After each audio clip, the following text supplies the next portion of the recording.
امریکہ کا وینزویلا پر حملہ کریکس دھماکوں سے گونج اٹھا۔ دفاعی ہیڈ کوارٹرز اور فوجی تنصیبات پر شدید بمباری حملوں میں 100 افراد کے ہلاک ہونے کی اطلاعات۔ امریکی فوج نے وینزویلا کے صدر اور ان کی اہلیہ کو گرفتار کر لیا۔ بیرون ملک منتقل صدر ٹرمپ کی وینزویلا پر حملوں کی تصدیق۔ سوشل میڈیا پر جاری بیان میں کہا کہ وینزویلا اور اس کی قیادت کے خلاف بڑے پیمانے پر کامیاب آپریشن کیا۔ امریکی حملوں سے کریکس میں مختلف مقامات پر آگ بھڑک اٹھی۔ شہر کی بجلی منقطع، صدارتی محل کے گرد اور اعتراف میں ٹینکوں اور بختر بند گاڑیوں کا گشت۔ وینزویلا حکومت کی امریکی حملوں کی شدید مذمت، امریکہ کو سخت جواب دینے کا اعلان۔ وینزویلین وزیر دفاع نے صدر مادورو کی امریکی فوج کے ہاتھوں گرفتاری کی تصدیق کر دی۔ کہا امریکہ کے سامنے ہتھیار نہیں ڈالیں گے، ہر حال میں فتح حاصل کریں گے۔ وینزویلا غیر ملکی فوجیوں کی موجودگی کے خلاف سخت مزاحمت کرے گا۔ حملوں کا مقصد وینزویلا کے تیل اور معدنیات پر قبضہ کرنا ہے۔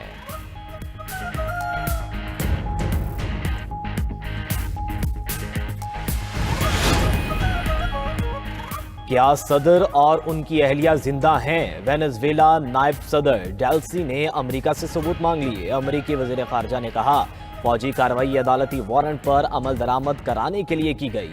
صدر وینزویلا کو امریکہ میں فوجداری مقدمات کا سامنا ہوگا۔ امریکی سفارت خانے نے کریکس میں آپریشنز معطل کر دیے۔ امریکی شہریوں کو فوری وینزویلا چھوڑنے کی ہدایت۔ روس، ایران، کولمبیا اور کیوبا کی امریکی حملوں کی شدید مذمت۔ ایران نے وینزویلا پر حملے کو بین الاقوامی قانون کی کھلی خلاف ورزی قرار دے دیا۔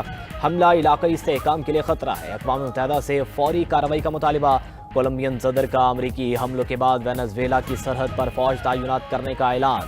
وینزویلا پر حملوں میں نشانہ بننے والے مقامات کی فہرست جاری کر دی۔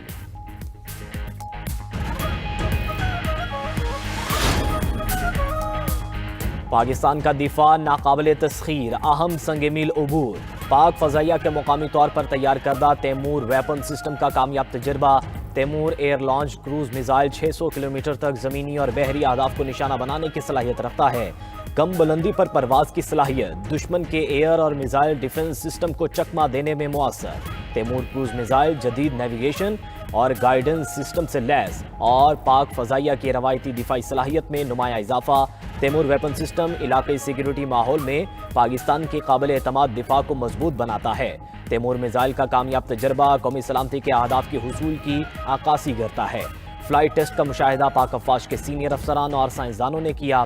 صدر، وزیر اعظم اور air chief marshal Zaheer Ahmed Babar Sidhu کی کامیاب تجربے پر سائنسدانوں اور انجینئرز کو مبارکباد۔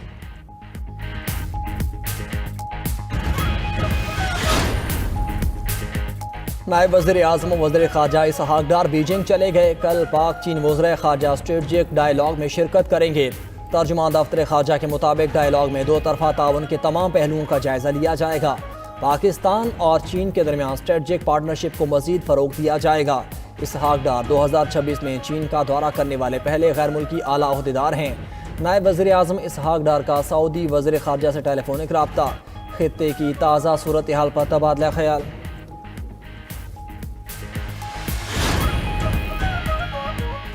ایران کا اقوام متحدہ سے ڈونلڈ ٹرمپ کی دھمکیوں پر فوری رد عمل دینے کا مطالبہ۔ اقوام متحدہ میں ایرانی سفیر کا UN سیکرٹری جنرل اور صدر سلامتی کونسل کو خط۔ امریکی صدر کی جانب سے ایران کو دھمکی کی مذمت کرنے کا مطالبہ۔ ایرانی سفیر نے خط میں کہا کہ امریکی صدر کا بیان اقوام متحدہ کے چارٹر اور عالمی قوانین کی سنگین خلاف ورزی ہے۔ بے امنی بھڑکانے کی کوئی بھی کوشش ایرانی خود مختاری کی خلاف ورزی ہے۔ ایران اپنی خود مختاری کے دفاع کا حق رکھتا ہے۔ جارحیت کا مناسب اور فیصلہ کن جواب دیا جائے گا اور کسی بھی ممکنہ کشیدگی کی ذمہ داری امریکہ پر عائد ہوگی۔ امریکی صدر ٹرمپ نے ایرانی مظاہرین کی مدد کے لیے مداخلت کا اعلان کیا تھا۔ ٹرمپ نے کہا کہ اگر ایران نے مظاہرین کو قتل کیا اور گولی چلائی تو امریکہ مظاہرین کو بچانے کے لیے آئے گا۔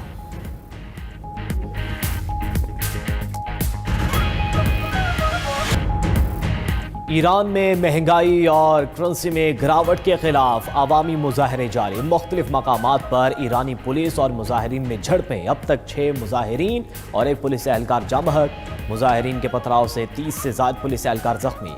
مظاہروں کے باعث کئی صوبوں میں اسکولز، یونیورسٹیاں اور سرکاری ادارے بند۔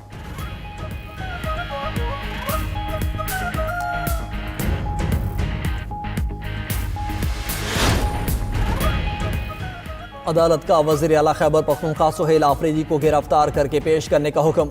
سیشن کورٹ اسلام آباد میں سہیل آفریدی کے خلاف ریاستی اداروں پر گمراہ کن الزامات اور ساکھ متاثر کرنے کا کیس۔ عدالت نے عدم حاضری پر سہیل آفریدی کے ناقابل ضمانت وارنٹ گرفتاری جاری کر دیے۔ کیس کی سماعت 17 جنوری تک ملتوی۔ ادھر 9 مئی کے 11 مقدمات کی ADC راولپنڈی میں سماعت۔ عدالت کی ملزمان کو حاضری لگا کر جانے کی اجازت۔ سماعت 16 جنوری تک ملتوی۔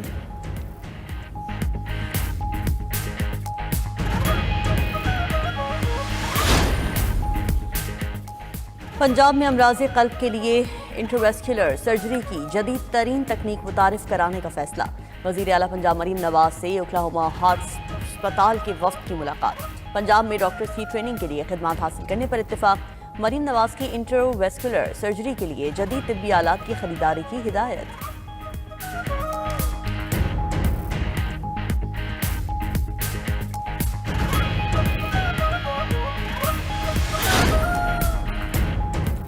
ملک کے بالائی علاقوں میں خون جما دینے والی سردی، پہاڑوں نے سفید چادر اوڑھ لی۔ قلات میں پارہ -7، گوبس قلام میں -4 ڈگری ریکارڈ۔ استور میں وقفے سے موتیوں کی برسات، ندی نالوں میں پانی منجمد، شاہراہیں برف سے ڈھک گئیں، معمولات زندگی شدید متاثر۔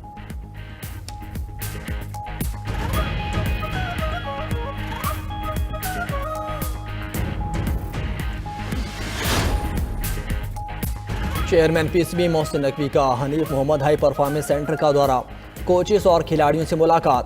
محسن نقوی کی خواتین کھلاڑیوں کو غذائیت سے بھرپور کھانا دینے کی ہدایت۔ کہا کہ خواتین کھلاڑیوں کو ٹریننگ کے دوران بہترین سہولیات کی فراہمی جاری ہے۔ بہترین کوچز آپ کی تربیت کر رہے ہیں، آپ نے صرف محنت سے ٹریننگ کرنی ہے۔ ہر موقع پر جذبے اور عزم کے ساتھ فائٹ کریں، کبھی ہمت نہ ہاریں۔ مکمل فٹ کھلاڑی کا واضح فرق گراؤنڈ میں نظر آتا ہے۔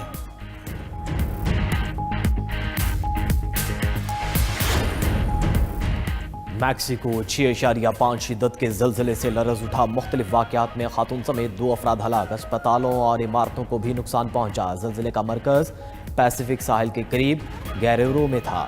زلزلے کی گہرائی 35 کلومیٹر ریکارڈ کی گئی۔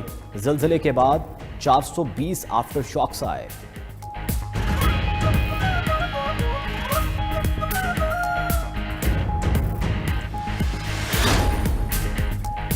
امریکی ریاست کیلیفورنیا کے شہر سان فرانسسکو میں طوفانی بارشوں کے بعد سیلاب، سڑکیں اور عمارتیں پانی میں ڈوب گئیں۔ نیشنل ویدر سروس نے مزید سیلاب کا الرٹ جاری کر دیا۔ 50 میل فی گھنٹہ کی رفتار سے تیز ہواؤں کی وارننگ بھی جاری۔ ادھر استنبول میں برفباری کے خوبصورت نظارے، 2 روز سے جاری برفباری نے شہر کا حسن دوبالا کر دیا۔ آسمان سے گرتے گالوں سے شاہراہوں سمیت ہر چیز پر سفیدی چھا گئی۔ غیر ملکی سیاح برف باری انجوائے کرنے سڑکوں پر نکل آئے۔ روسی دارالحکومت ماسکو بھی شدید برف باری کی لپیٹ میں آ گیا۔ سڑکوں اور عمارتوں نے برف کی سفید چادر اوڑھ لی۔